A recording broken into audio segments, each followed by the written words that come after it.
Graça e paz, meus caros irmãos, respondendo aqui uma pergunta e até mesmo deixando esclarecimento a respeito de um assunto que está escrito na palavra de Deus, onde fala em Apocalipse das duas testemunhas. Ultimamente, irmãos, devido a esse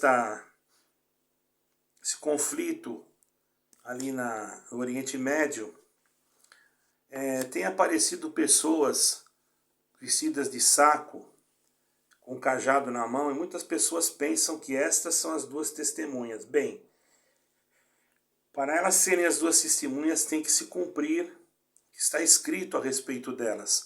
Nós sabemos, irmãos, que já é costume, mesmo em Israel, as pessoas às vezes fazerem esses tipos de se vestirem de saco para irem orar. Isso aí tem pessoas que têm isso por costume já.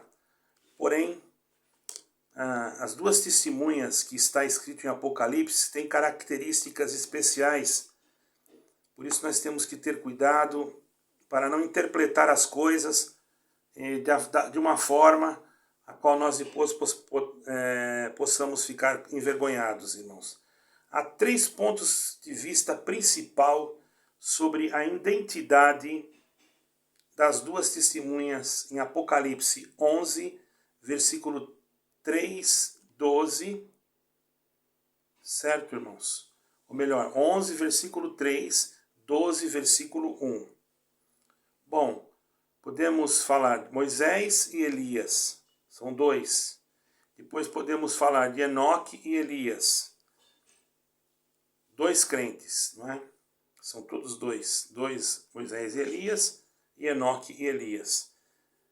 Mas não podemos afirmar isso, irmãos. São 2 crentes desconhecidos. Por enquanto, nós não temos conhecimento a respeito disso, certo, irmãos? Quem Deus chama para serem suas testemunhas nos tempos finais? Nós não sabemos. Moisés e Elias são vistos como possibilidades devido ao poder das testemunhas de transformar a água em sangue. Apocalipse 11, versículo 6. Não é? Pelo qual Moisés é conhecido. Lá em Êxodo capítulo 7, vocês vão ver que Moisés transformou a água em sangue. As duas testemunhas também têm o poder de destruir pessoas com o fogo da sua boca. Apocalipse 11, versículo 5, pelo qual Elias também é conhecido em 2 Reis, no capítulo 1, também dando força a essa visão, é o fato de que Moisés e Elias apareceram com Jesus na transfiguração. Em Mateus 17, irmãos, versículo 3 e 4 também. Além disso, a tradição judaica espera que Moisés e Elias retornem no mundo futuro. Está em Malaquias 4, versículo 5. Prevê a vinda de Elias e alguns judeus acreditam que a promessa de Deus, irmãos, de levantar um profeta como Moisés, está em Deuteronômio 18, 15 e também 18. Também precise do retorno de Moisés, certo? Isso daí eles acreditam que também precise do retorno de Moisés. Bom, são apenas teorias, irmãos, não podemos afirmar, mas só para os irmãos terem uma ideia o que muitos estudiosos da Bíblia pensam a esse respeito. Enoque e Elias são vistos como possíveis identidades das duas testemunhas, porque são os 2 indivíduos na história que nunca experimentaram a morte. Em Gênesis 5, versículo 24, e 2 Reis 2, versículo 11. O fato de que nem Enoque e nem Elias morreram parece capacitá-los para a morte e ressurreição das duas testemunhas. Apocalipse 11, versículo 7. Os defensores desse ponto de vista alegam que Hebreus 9, 27, que todos os homens morreram uma vez, e desqualifica Moisés de ser uma das duas testemunhas, já que Moisés morreu uma vez. Em Deuteronômio 34:5, entretanto, existem vários outros pontos na Bíblia, outros na Bíblia que morreram 2 vezes. Outros servos que morreram 2 vezes. Por exemplo, Lázaro morreu 2 vezes. Dorcas também. A filha de Jairo. Então não há realmente nenhuma razão para que Moisés seja eliminado com base nisso. Ele ainda continua sendo um candidato a ser uma dessas 2 testemunhas. Estou explicando isso para os irmãos entenderem, irmãos.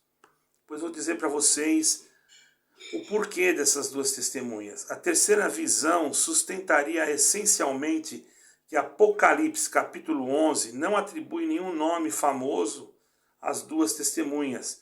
Se as testemunhas fossem Moisés e Elias, ou Enoque e Elias, por que a Escritura ficaria em silêncio sobre isso? E sobre suas identidades, não é mesmo? Então não há aqui um nome de quem será essas 2 testemunhas. Deus é perfeitamente capaz de tomar 2 crentes comuns e capacitá-los a realizar os mesmos sinais, maravilhas como Moisés e Elias. E não há nada em Apocalipse 11 que exija que assumamos uma identidade famosa para as 2 testemunhas. Mas infelizmente muitos, ou felizmente, eu não posso também afirmar, isso aqui é apenas um esclarecimento para vocês entenderem como é muito complexo esse assunto das 2 testemunhas, é muito difícil de se entender.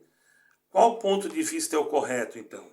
Não sabemos ao certo. Possível fraqueza da maneira de visão é que Moisés já morreu uma vez e, portanto, não poderia ser uma das 2 testemunhas, uma vez que sua morte seria uma contradição de Hebreus 9, 27, certo, irmãos? No entanto, os defensores deste ponto visam argumentar que todas as pessoas que foram milagrosamente ressuscitadas na Bíblia, por exemplo, Lázaro, não é?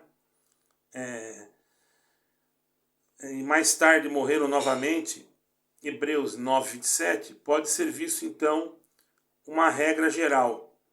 Não há um princípio universal quanto às previsões da Bíblia, certo, irmãos? Sobre a vinda de Elias, do profeta como Moisés.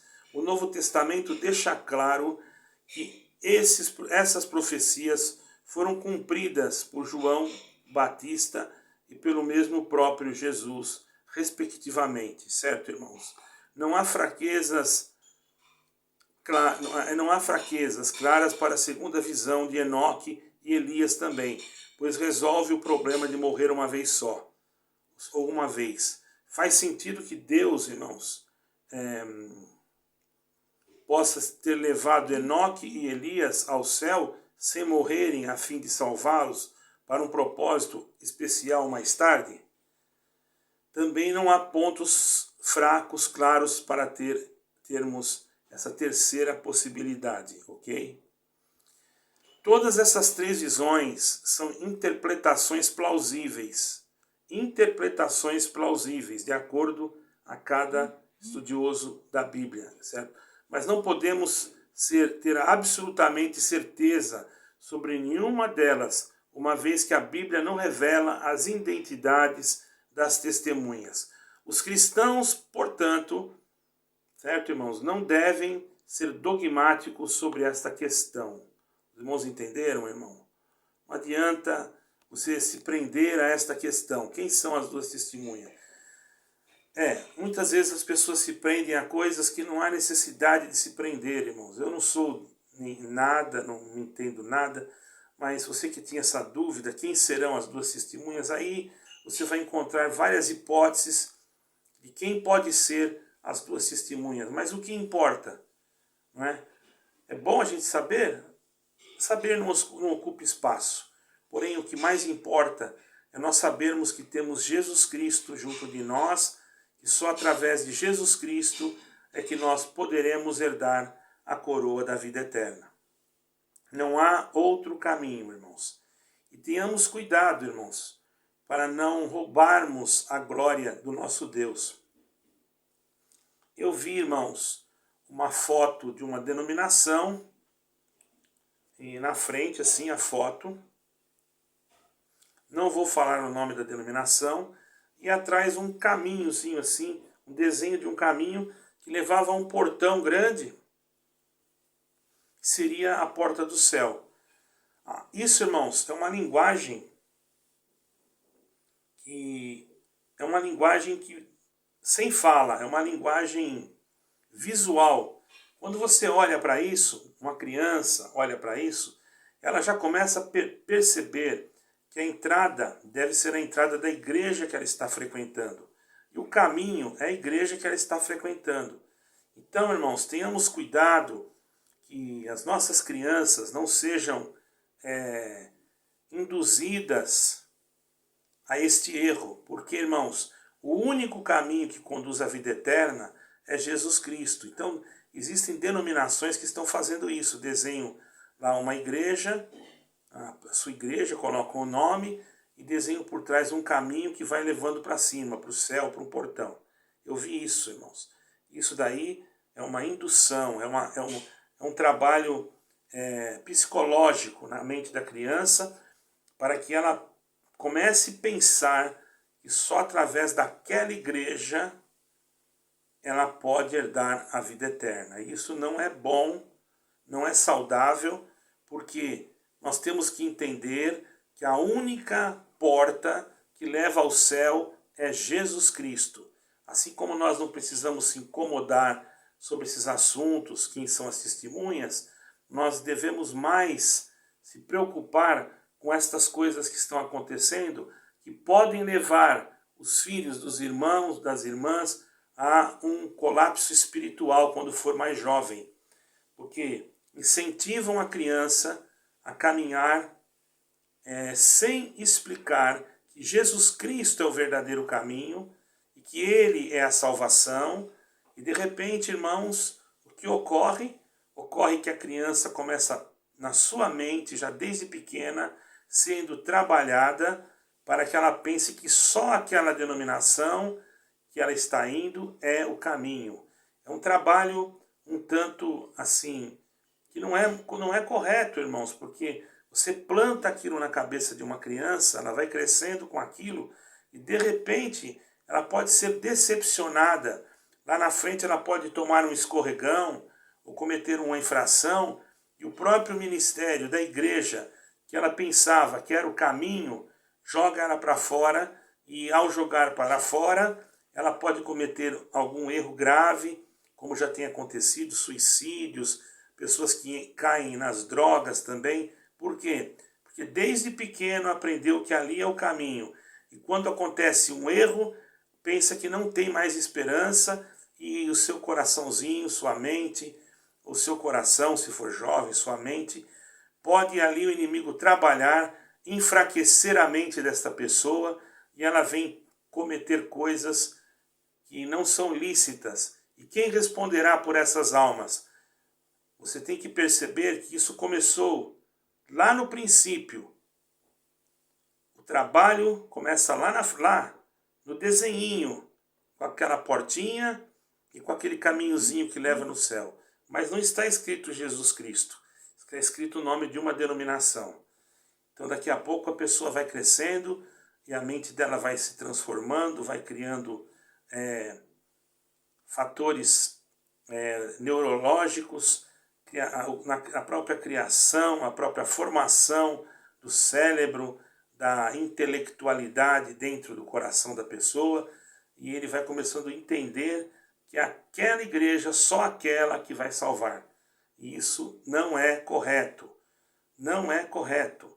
Quem salva é Jesus Cristo. Não existe nada além de Jesus Cristo para salvar. Então, irmão, converse com seu filho em casa, explique para ele que você vai na tal igreja, mas que a salvação não está na igreja, está em Jesus Cristo.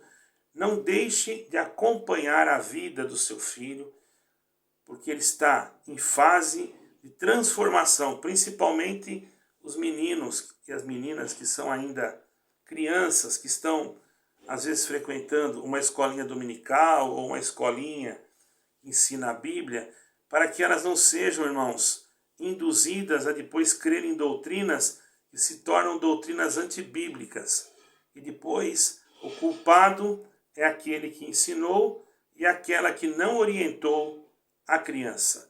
Devemos deixar orientar, sim, na palavra de Deus, orientar, sim, que Jesus Cristo é o único caminho, mas nunca orientar um nome denominacional, porque você, orientando um nome denominacional, você não está anunciando Jesus Cristo, você está anunciando a denominação a qual você pertence. É um conselho de Deus, sinto que vocês deveriam perceber isto e ter cuidado cada vez maior com os vossos filhos, irmãos.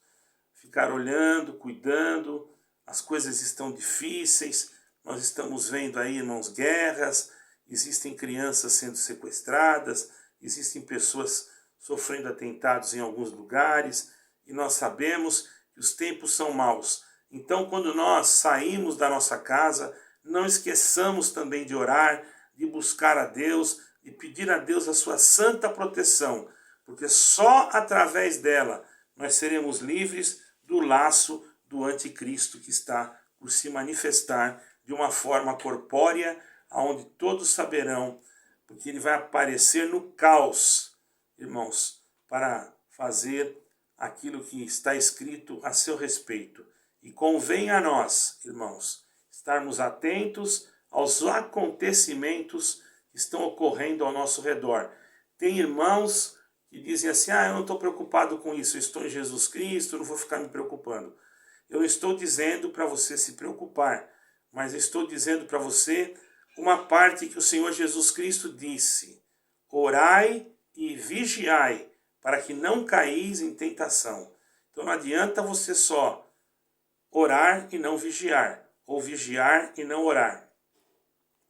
As duas coisas têm que caminhar juntos, orar e vigiar, certo, irmão?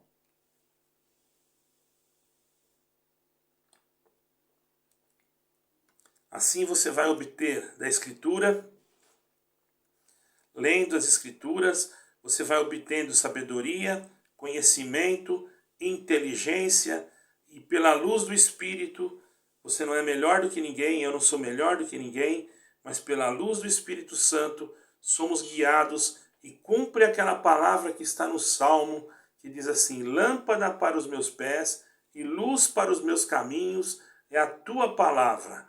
Glória ao nome santo do Senhor. E que essa luz continue nos iluminando para que nós não venhamos tropeçar no meio do caminho, mas que o Senhor nos dê a graça de entender que somente Jesus Cristo é o Salvador pessoal da nossa alma. Deus em eterno seja glorificado. Amém e amém.